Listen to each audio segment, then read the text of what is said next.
Scène 3, prise 3, action. Réaliser un court-métrage en 3 jours, c'est l'objectif de ces 8 jeunes. À l'occasion du premier voyage de répit, organisé par l'association meusienne PEP55 et la plateforme de répit, ces jeunes aidants ont pu s'éloigner de leur quotidien pendant 5 jours. Tous viennent en aide de manière régulière et fréquente à des personnes dans le besoin. Ces jeunes vivent avec des personnes en situation de handicap. C'est important parce qu'en fait, dans leur quotidien, c'est des enfants qui aident déjà beaucoup. Et c'est des jeunes qui sont très matures, on s'en rend compte très facilement. Et en fait, c'est leur permettre de sortir de leur quotidien et qu'ils puissent retrouver un peu leur place d'enfant, s'amuser et ne plus être dans leur quotidien justement de jeunes aidants. Le thème de ce séjour, l'audiovisuel. Accompagnés de Loïc, les jeunes ont pu écrire le scénario, développer l'intrigue, prendre les sons et les images et jouer devant la caméra. Hey, c'était super. Par contre, le saut, il peut être encore plus haut. Oh, monsieur, vraiment, un saut, il faudrait au moins sauter de ça. Au début, ils ont déjà découvert les lieux, etc., pour prendre des idées d'où est-ce qu'ils pourraient filmer.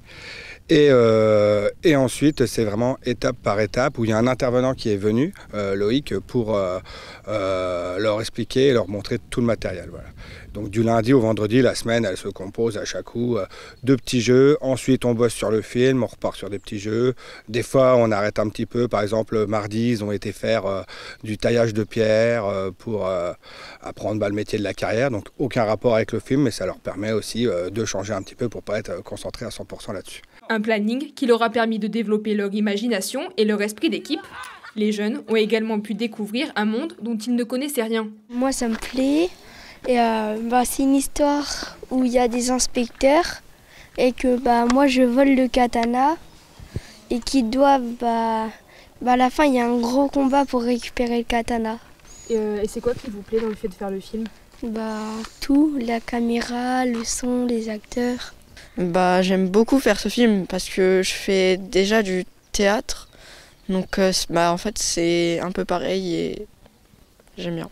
J'aime bien l'histoire et on a choisi cette intrigue parce qu'on avait tous des idées différentes et du coup on a mélangé. Les dernières scènes tournées, le court-métrage sera monté pour une restitution aux familles ce vendredi 11 avril.